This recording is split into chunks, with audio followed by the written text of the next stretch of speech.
बिहार में विधानसभा चुनाव चल रहे हैं और ढाका विधानसभा की जहाँ तक बात करें वह तृतीय चरण में चुनाव होने वाला है 7 नवंबर को। ऐसे में आप जो है विधानसभा से प्लूरल्स पार्टी के उम्मीदवार हैं, तो इतना सुबह सुबह फील्ड में आना ये आपका व्यक्तिगत जो हेल्थ को लेकर के है या फिर कहीं चुनावी मुद्दे को लेकर के आप ऐसे फील्ड में भी आ रहे हैं?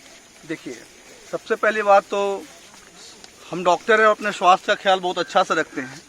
मैं ये सुबह 6 बजे के आसपास ऐसे भी मैं घोड़ासान थोड़ा बहुत राउंड चक्कर लगाते रहता हूँ और हमें ये पता चला कि यहाँ पे कुछ हमारे युवा मित्र हैं जो नेवी एयरफोर्स की तैयारी करते हैं, तो मैं सोचा कि चलो इसी बहाने उनसे हमारी मुलाकात हो जाएंगी और मैं अपने बात को भी रख पाऊँगा।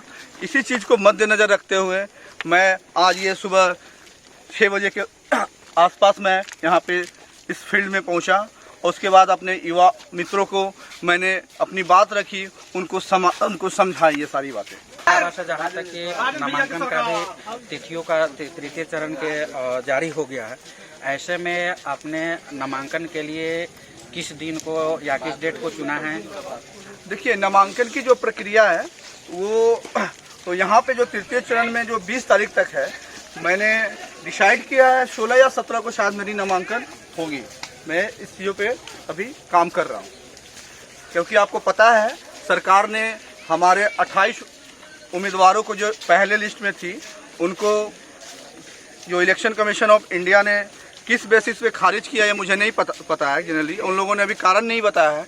तो इन चीज़ों को मद्देनज़र रखते हुए जो हमारी नामांकन की जो प्रक्रिया है वो मैं अभी शुरू कर रहा हूँ। आपके पार्टी से जो इन लोगों का नामांकन रद्द किया गया है जी, ऐसे में आप सरकार के ऊपर आरोप लगा रहे हैं? मैं सरकार के ऊपर आरोप नहीं लगा रहा नहीं, ये सरकार के ऊपर आरोप नहीं है।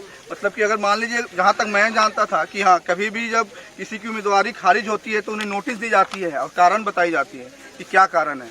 अब ये कारण हम लोगों को पता नहीं चला है अभी तक। क्या नामांकन खारिज से पहले कोई इस तरह का नोटिस नहीं दिया गया था आपके? शायद नहीं। मैं मुझे यहाँ तक पता है शायद नहीं, क्योंकि वो 8 तारीख लास्ट डेट था, शायद उन्होंने नहीं दिया। और जो चुनाव की तारीखें नज़दीक आ रही है, क्या आपकी बेचैनी भी बढ़ रही है या फिर लोगों का जो रिजल्ट है वो किस तरह से आपके तरफ ये होगा? देखिए, मैं पूरे ढाका विधानसभा में ऑलमोस्ट मैं घूम चुका हूँ और लोगों में एक चीज़ जो साफ दिखने को मिल रहा है, लोग बदलाव चाह रहे हैं। लोगों के मूड में पूरी तरह से इस ढाका विधानसभा की जो पुरानी तस्वीर है, लोग उसको देखना पसंद नहीं कर रहे हैं। और हमें जहां तक यही दिख रहा है कि इस बार इस ढाका विधानसभा का जो विधायक होगा एक नया उम्मीदवार होगा, इसमें कहीं कुछ डाउट नहीं है। और हमारी जो प्लूरल्स पार्टी है और जो हमारी उम्मीदवारी है इस पूरे ढाका विधानसभा में बहुत ही स्ट्रॉन्ग फॉर्म ले चुकी है। आज के डेट में ढाका विधानसभा से लगभग 20,000 से ऊपर जो युवा है हमारे पार्टी से जुड़ चुके हैं। वो जो as a members, as a एक शक्ति हमको दे रहे हैं। तो मुझे लगता है कि इस बार तो कुछ अलग ही यहाँ से रिजल्ट आएगा, बिल्कुल अलग आएगा। इस चीज़ को आप नोटिस कर लो, एकदम गांठ मान लो कि इस बार जो विधायक यहाँ से आ रहा है एक शिक्षित, पढ़ा लिखा और विधायक चेहरा यहाँ से होने जा रहा है। मान लेते हैं कि आपने बहुत सारे मुद्दों को लोगों को बता भी रहे और आपके पोर्टफोलियो में भी उन मुद्दों को है अहम जगह मिली है जो विकास के लिए अहम बातें हैं। तो अगर आप मान लेते हैं कि अगर आप क्षेत्र से के प्रतिनिधि के रूप में विधानसभा में जाते हैं तो आपकी पहली प्राथमिकता क्या होगी अपने क्षेत्र के विकास के लिए? देखिए, जिस तरह की स्थिति हमारे ढाका विधानसभा की है, सबसे पहले तो आप देख रहे हैं कि यहाँ की कंडीशन क्या है, सड़कों की स्थिति क्या बनी हुई है, यहाँ कितने लोग बेरोजगार पड़े हैं, हमारे किसान भाइयों की स्थिति क्या बनी पड़ी है। ये सारे जो मुद्दे हैं पंचायत लेवल पर हमने मंगवाए हैं। अपने जितने भी हमारे पंचायत प्रभारी है, जो टोटल 34 पंचायत प्रभारी है हमारे, उन सारे मुद्दों को हमने मंगवाया है। मेरी सरकार बनती है, मैं यहाँ से विधायक बनता हूँ, तो हर एक पंचायत लेवल पर मैं उस मुद्दों को सॉल्व करूँगा। यही मेरा सबसे प्राइमरी यही मेरा लक्ष्य होगा कि मैं मैक्सिमम से मैक्सिमम इन सारे चीज़ों को निपटारा करूँ। आपकी पार्टी अभी नहीं है इस साल की ही पार्टी लगभग बनी हुई है, तो ऐसे में आपकी जो पकड़ है वो बूथ स्तर तक कितना पॉसिबल हो सका है लोगों के पकड़? देखिए, मैं इस क्षेत्र में 5 महीने से घूम रहा हूँ। जो बूथ स्तर तक का काम जो है हर जगह बन चुका है। ये आज नहीं, ये 1 महीना पहले ही बनाया जा चुका था, क्योंकि हमारे जितने भी पंचायत प्रभारी है सारे युवा है और बेरोजगार है। उनके पास आज के डेट में कुछ काम नहीं बचा हुआ है और इन चीज़ों को समझते हैं कि बेरोजगारी क्या चीज़ होती है।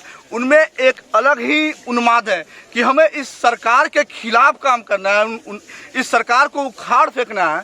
इसलिए वो दिन रात मेहनत करके बूथ लेवल तक का हर एक बूथ पे 10 लोगों को उन्होंने कार्यकर्ता बनाया है और उसी पे हम लोग काम कर रहे हैं। हमारा बूथ जो है, बूथ लेवल का जो कार्यकर्ता है वो बहुत ही स्ट्रांग है। हर एक पंचायत में जो मैसेज दिया जा रहा है और इस मैसेज का बहुत ही इम्पैक्ट पड़ रहा है समाज में। समाज भी ये सोच रहे हैं कि नहीं, आज का जो कंडीशन बना हुआ है, बेरोजगारी से हमारे बच्चे जो हैं त्रस्त हैं, कहीं कुछ रोजगार नहीं है।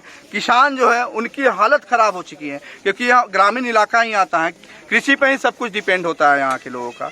तो इन चीज़ों को लोग भी बहुत अच्छी तरीके से समझ रहे हैं और कहीं ना कहीं उन लोगों को मन में भी ये बैठ चुका है कि इस बार ये सारे जो पुराने जो पंगु सरकार है इसको उखाड़ फेंकना है।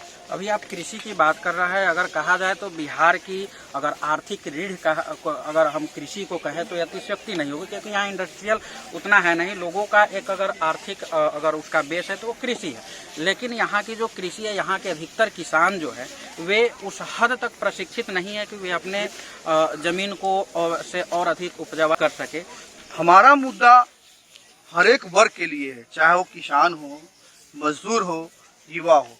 आप खुद आप जैसा कि बता रहे हैं कि कृषि जो है ना हमारे अर्थव्यवस्था की रीढ़ है, ये बहुत बड़ी सच्चाई है, इसको नकारा नहीं जा सकता। लेकिन हमारे जो नेता जो हैं वो इन सब चीज़ों पे काम करना पसंद नहीं करते हैं। उन्हें केवल वही काम दिखता है जिसमें उनको अपना विकास हो। जल नल कल योजना, शराबबंदी योजना, इन सब चीज़ों पर उनको ज़्यादा ध्यान रहता है, जिनमें उनको लगता है कि नहीं करप्शन किया जा सके।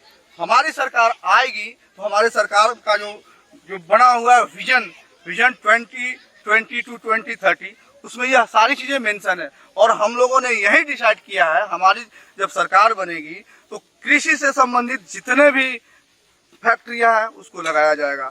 सबसे पहले बात तो पंचायत लेवल पे जो है हर एक 5 पंचायत के आसपास एक हमारी जो है कमेटी होगी, एक हमारा रिसर्च सेंटर होगा जो किसान की मिट्टी को रिसर्च करेगा और बताएगा कि यहाँ पे आप कौन से फसल उगाएंगे तो आपके खेतों में ज़्यादा फसल आएगा। जैसा कि आप देखते हैं पंजाब में, हरियाणा में होता है, वहाँ के किसान और यहाँ के किसान में कितना डिफरेंस होता है। वहाँ जो 1 कट्ठा जमीन में वो लोग 5-5 मन धान चावल उपजाते हैं, यहाँ 2 मन भी नहीं उपजा पाते हैं।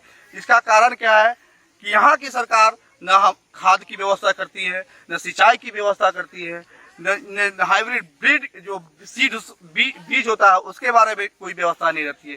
इन सब चीज़ों को जो है ना एकदम मॉडर्न टेक्निक से हमारी सब जब सरकार आएगी तो इन सब चीज़ों को आगे बढ़ाएगी और किसानों की ज़िंदगी में खुशहाली